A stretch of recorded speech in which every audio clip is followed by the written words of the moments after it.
साथियों, जय हिंद, जय भारत, वंदे मातरम। मैं आपका साथी वेटरन ओम प्रकाश जारडा जैसलमेर से। आज का मंथन एक अजूबे या एक आश्चर्यजनक फैक्ट से करते हैं, जो फैक्ट अपने हिंदुस्तान का है।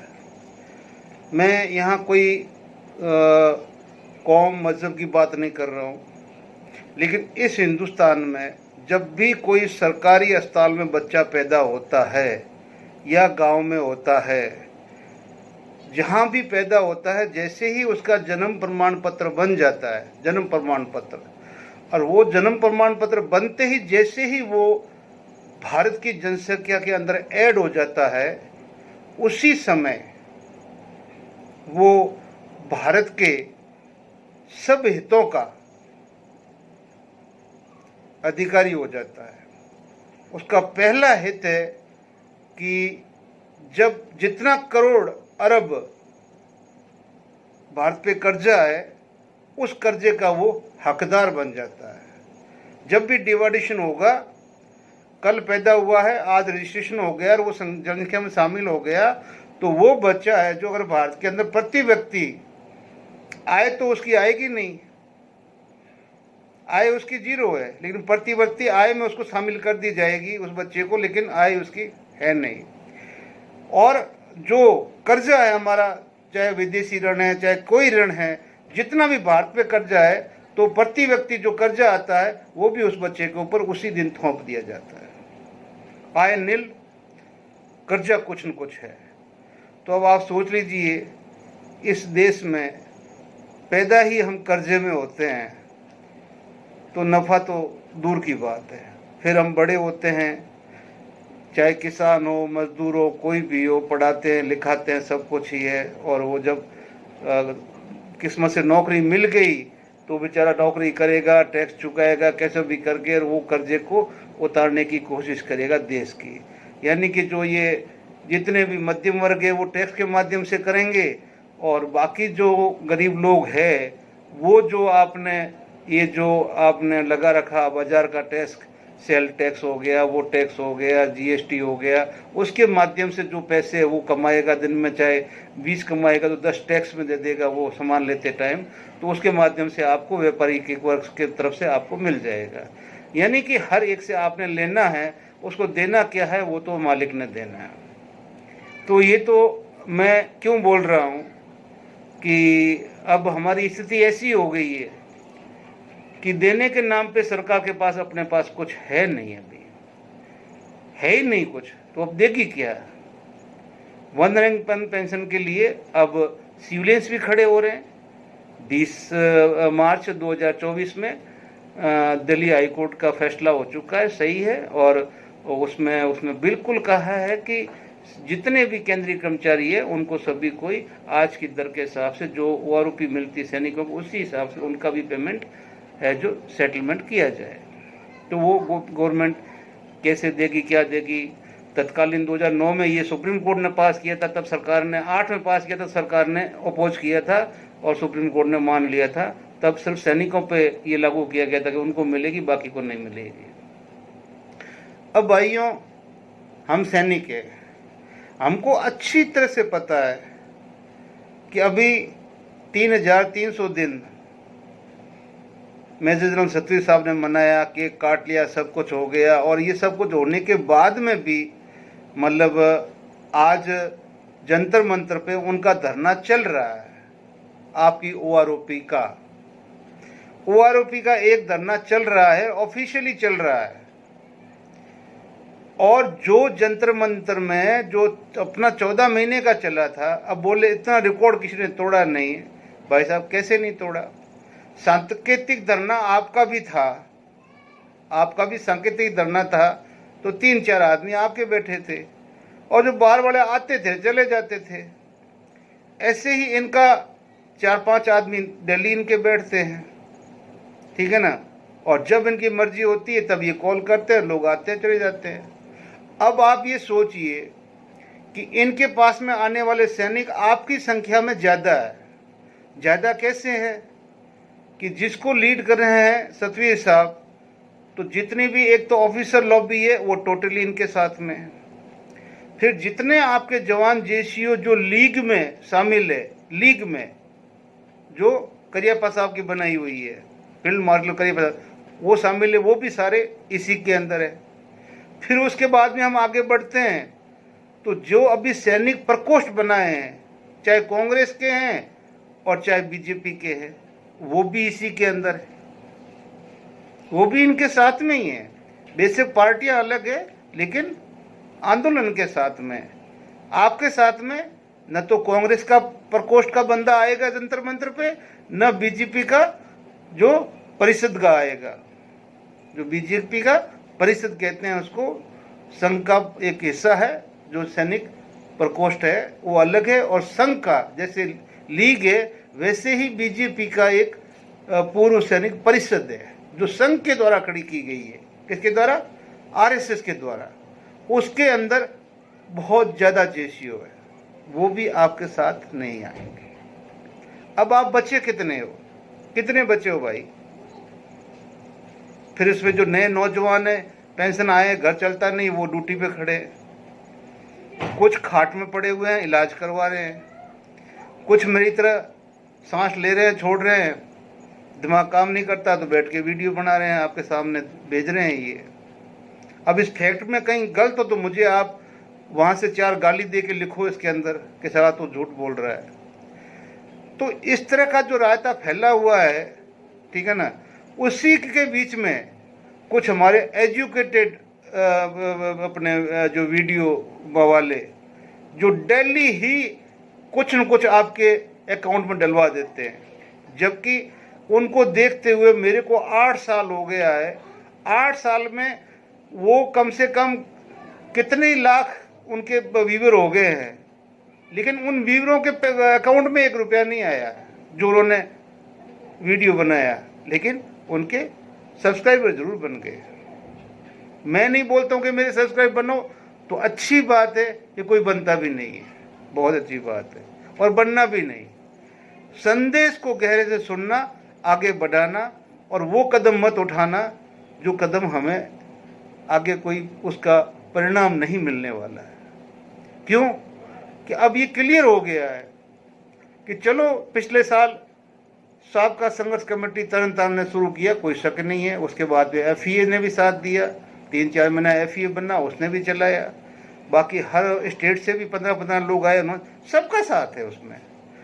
तरन तारण ने जरूर एक नींव रोक के रखी, जड़ रोक के रखी, और उसके साथ में ये सारे ने मिलके ये चलाया। ऐसी बात नहीं है कि किसी एक ने चलाया। लेकिन अभी खड़ी हो गई है साबका के अंदर 2 दीवारें। अभी कपिल सैलानी के हिसाब से जो एक नेशनल साबका बनी है, अब कब बनी है, कैसे बनी है, कौन उसका मतलब अध्यक्ष है, ये मुझे पता नहीं है, लेकिन उसके व्यूवर कम से कम 30-35 हज़ार लोगों ने उसका वीडियो 2 दिन में देख लिया है, और सभी ने कपिल जिंदाबाद बोल दिया है। तो भाई ये तो है कि भी कोई न कोई संगठन तो बना है। वो कौन से? नेशनल साबका संघर्ष कमेटी।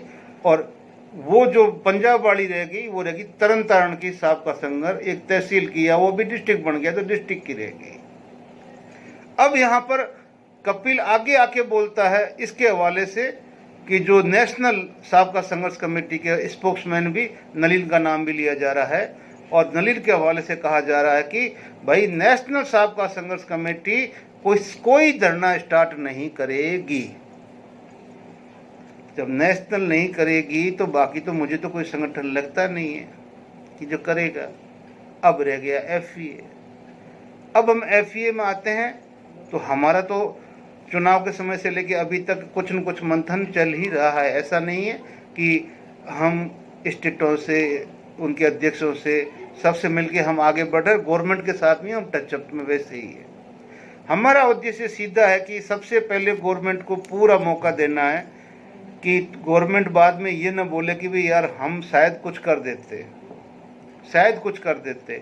बाद में जो नेता बोलते कि हम शायद कुछ करवा देते, तो ये शायद वाला हम रखना नहीं चाहते बिल्कुल ही। ये शायद बीच में से हटाना चाहते हैं। तो हम पहले जोर शोर से हर चीज़ गवर्नमेंट को दोबारा वापस सबमिट करना चाहते हैं, हर चीज़ दोबारा सबमिट करना चाहते हैं। इसके लिए। अब इसके अंदर मैं अपनी तरफ से जितने भी नेशनल संगठन है, नेशनल संगठन, अब आप इसमें नेशनल साहब का भी शामिल है, हमें पता नहीं आपका कुछ हुआ करने वाले की संगठन तो बना दिया, आप भी शामिल हो भाई। क्या एक मांग पत्र वापस हम खड़ा करते हैं, उसमें और कुछ नहीं होगा, एक 4 लाइन की एक ही मांग होगी कि हमें 3 जजों की कमेटी दे दो आरोपी 2 की विसंगतियों की जांच करने की, और कुछ नहीं। क्या उसके नीचे सब सिग्नेचर करेंगे अपना स्टैंप लगा के अध्यक्ष, जिसमें आईवीओ भी है, आपने बाकी भी जितने भी है, कोई भी है जो नेशनल लेवल के ऊपर जो है, चाहे इनका पहलवान जी का है, चाहे वीर सिंह अपना वीर बहादुर जी का है, ठीक है ना, जिनका भी है, आईवीओ है अपना, ठीक है ना, तो ये सारे मिलके है जो अगर ये सब साइन कर देते हैं, ठीक है ना, तो ये जो हम लोग अदर देन ऑफिसर में आ जाते हैं। अभी हम पीबीआर का पूरा संगठन नहीं है, क्योंकि पीबीआर तो मैंने बताया ना, मैंने 5 पिलर बताए थे, तो 4 पिलरों में घुसे हुए एक पिलर हमारा है जो आंशिक पीबीआर का है। अभी आंशिक पीबीआर वाला ही जोर दे रहा है कि चाहे सरकार कुछ भी कर ले, हम पीछा नहीं छोड़ेंगे, चाहे साल हो चाहे 5 साल हो, पीछा तो छोड़ने वाले हैं नहीं।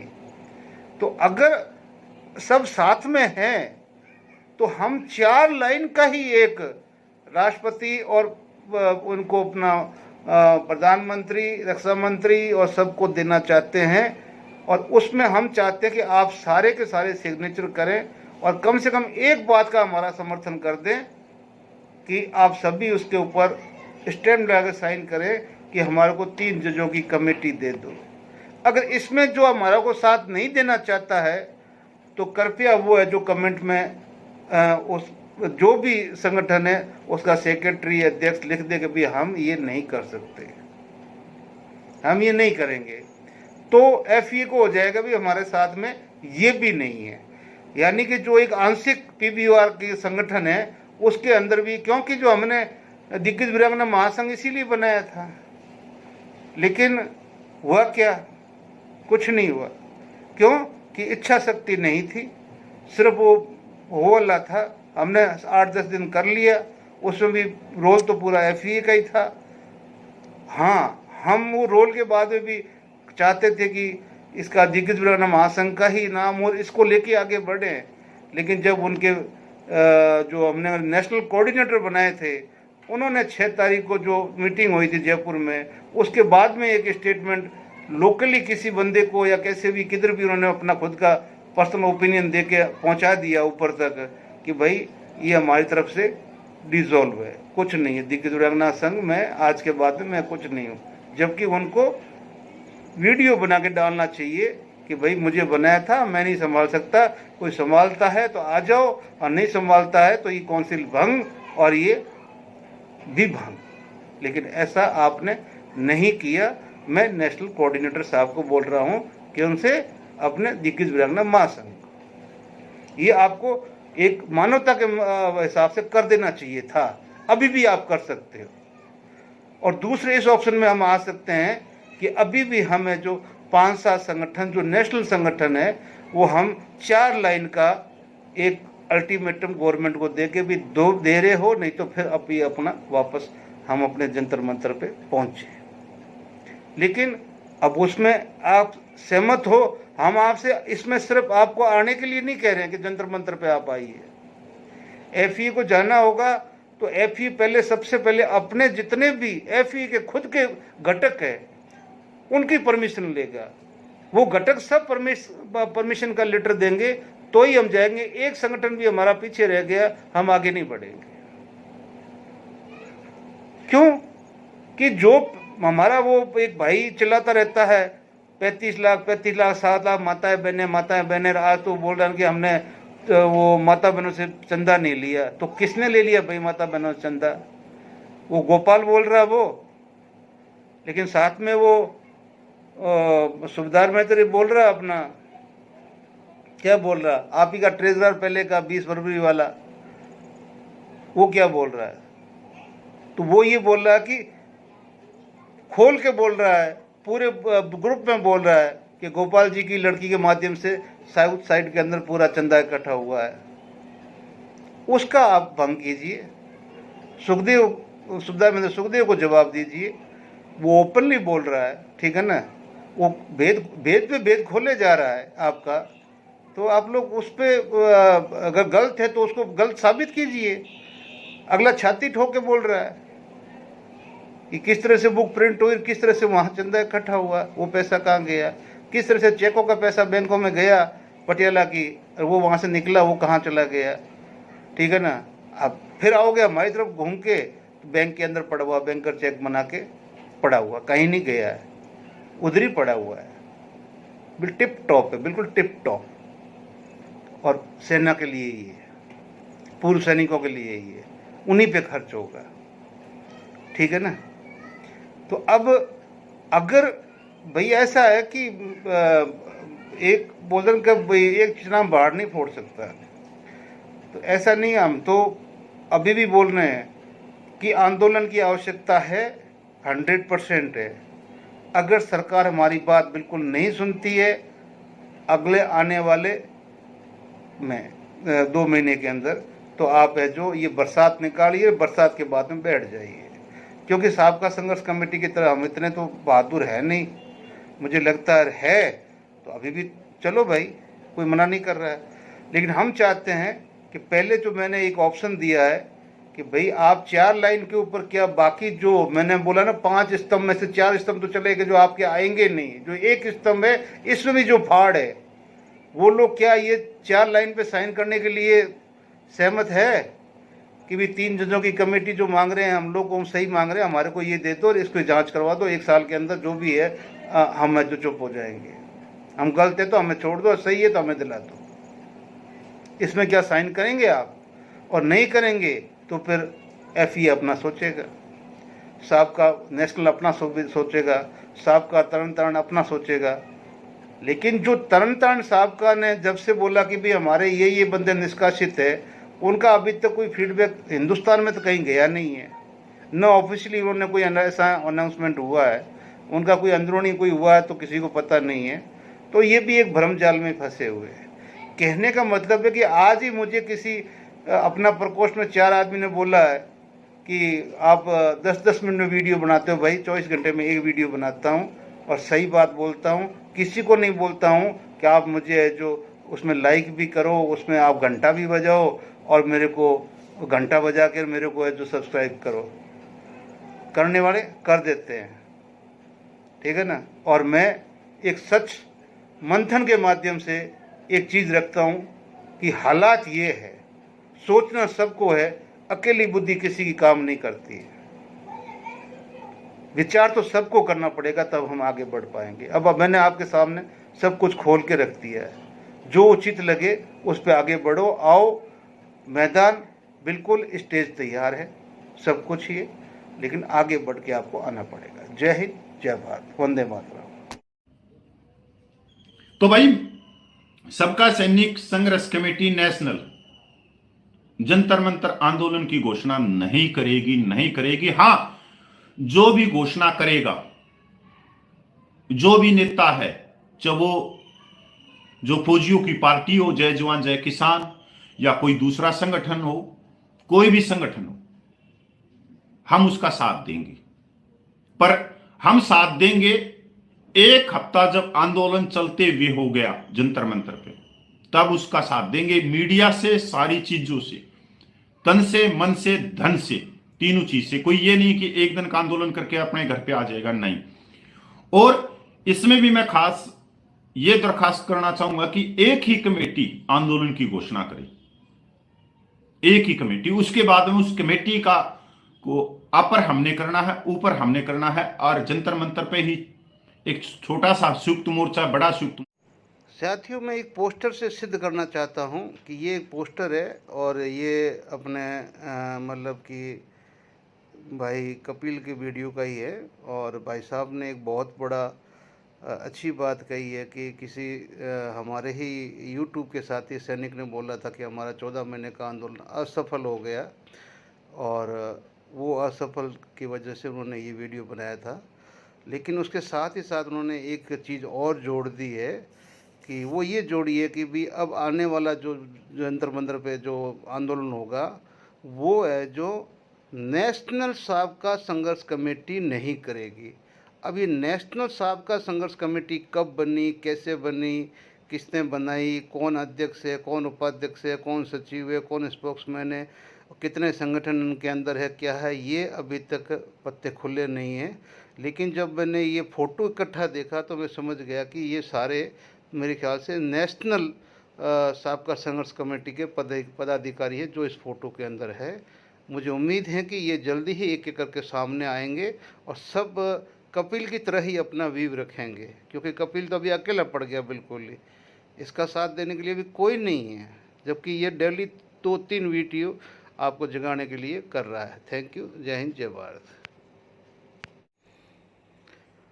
राजस्थान प्रदेश गौरव सेनानी एसोसिएशन का एक बहुत बड़ा अपग्रेड आया है कि वो राज्यपाल कलराज मिश्र से मिले हैं और मिलने के लिए उनके जो अपना प्रदेश गौरव सेनानी एसोसिएशन के अध्यक्ष कैप्टन किशन लाल चौधरी साहब है, इनके साथ में सत्येंद्र मांझू है, शर्मा जी है और राठौड़ साहब है, राठौड़ साहब ये अपना मतलब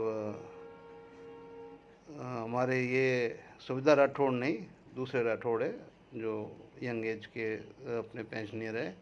तो इन्होंने कलराज मिश्र में की है और 1988 की जो हमारी पॉलिसी थी उसको बाद में जो चेंज कर दी थी कांग्रेस सरकार ने जातिगत आरक्षण के आधार पे, उसके ऊपर एक ज्ञापन सौंपा गया है। अगर इसका इम्प्लीमेंट होता है तो राजस्थान के पूर्व सैनिकों को बहुत बड़ा फ़ायदा होगा। उनको अपनी जो 12% की वैकेंसी थी वो पूरी की पूरी मिलेगी, नहीं तो अभी वो जातियों में बांट दी गई है। जय हिंद, जय भारत। साथियों, ये एक चैनल है सैनिक समाचार भारत। अभी है तो रक्षा पेंशन भोगियों के लिए, लेकिन पेंशन का बढ़ेगा पेंशन। 2006 से आए पेंशनों को 2006 के बाद आए पैसे के बराबर मिलेगी पेंशन। अच्छा सपना दिखाया है, बढ़िया है। सुप्रीम कोर्ट का फैसला था 2008 का। अब 2008 का सुप्रीम कोर्ट का फैसला हाई कोर्ट कैसे क्वाश कर सकता है, ये समझ से बाहर है। हाँ, सुप्रीम कोर्ट ने उसमें बोला ज़रूर था कि भी इनकी जो पेंशन है जो जाता है, कितना भी पुराना हो पेंशनर्स, वो कोई सैनिक की बात नहीं है, चाहे सिविलियन कोई भी, केंद्र सरकार का कोई भी पेंशनर्स जो जाता है उसके बराबर उसकी पेंशन होनी चाहिए। ये 2008 का सुप्रीम कोर्ट का फैसला था। तो जिसके अंदर बाद में 2009 के अंदर सरकार ने एक अपनी तरफ से पिटीशन दाखिल किया था, जिसको बाद में कोर्ट ने एक्सेप्ट कर लिया था कि वो सिर्फ सैनिकों के लिए लागू होगी, सिविल कर्मचारियों के लिए लागू नहीं होगी। अब मेरी बात समझ से बात की बात है कि सुप्रीम कोर्ट के उस 2008 वाले जजमेंट के ऊपर बोले 2009 वाली जो पिटीशन है जो एक्सेप्ट की थी उसको हाई कोर्ट ने क्वाश करके 20 मार्च 2024 को ठप्पा मार दिया, बोला हाई कोर्ट ने। तो अब ठप्पा नहीं मार दिया है, इनको भाई साहब को ब्रीफ करना नहीं आया है कि जो OROP का पंगा आपका चल रहा है, जो कि हमारा सैनिकों का चल रहा है, ये बहुत ही शॉर्ट पीरियड के अंदर अभी सिविलियंस का भी शुरू हो जाएगा। वीडियो सही, अथॉरिटी सही, लेकिन ये भाई साहब क्योंकि इनके जो लाइक करने वाले सारे सैनिक है, सिविल वाला कोई सुनेगा नहीं, इसलिए वो कहानी सैनिकों के माध्यम से सैनिकों को सुना रहे, जो कि सैनिकों का इसमें कोई मतलब नहीं है। उस चीज़ का मतलब है जितने भी सिविलियन हैं वो भी अब OROP की मांग करेंगे। ये था भाई साहब, मैं इन्हीं को बोल रहा हूँ सैनिक समाचार भारत को। अगर मेरा वीडियो कभी घूमता फिरता आपका पहुँच जाए तो ये आप ज़रूर सुनना। Thank you. जय हिंद, जय भारत। जो हो रहा है बिल्कुल ठीक हो रहा है और आप इसी के लायक हो। भाई मेजर जनरल क्यों ना OROP के जन्मदिन की केक काटे जंतर मंतर पे, क्यों ना वो केंद्र का धन्यवाद दी, जब कोश्यारी कमेटी की साफ साफ रिपोर्ट थी कि जो कम सर्विस के अंदर, कम उम्र के अंदर रिटायरमेंट आ जाते हैं उनकी आर्थिक स्थिति ठीक नहीं होती, उनके छोटे छोटे बच्चे होते हैं, वो उनकी फीस भरे या उनका लालन पोषण करे या दूसरे काम करे। इसलिए वन रैंक वन पेंशन उन सैनिकों को देनी चाहिए अगर भारतीय सेना को नौजवान रखना है। कोश्यारी कमेटी की ये रिपोर्ट थी, ये सिफारिश थी, पर इस सिफारिश को उल्टा किया गया 15 सितंबर 2013 को रेवाड़ी रैली में। बीजेपी पार्टी के जो आज वर्तमान प्रधानमंत्री है माननीय नरेंद्र मोदी और उस समय के गुजरात के मुख्यमंत्री थे नरेंद्र मोदी जी और संघ ने मिलकर यह पूरा मीटिंग करी, अलीजामा पहनाया और रेवाड़ी रैली में या रेवाड़ी रैली के लिए उनमें से बहुत सारे चेहरों को मैं जानता नहीं था, बहुत सारे चेहरों को जानता था, पर उन सभी चेहरों ने एक कॉमन बात बोली अपने लोकसभा के चुनाव में कि हमारे पूर्व सैनिक भाई 1 साल तक जंतर मंतर पे बैठे रहे, उनकी कोई आवाज नहीं सुनी गई, उनकी मांगे पूरी नहीं की गई, हम इसलिए चुनाव लड़ रहे हैं।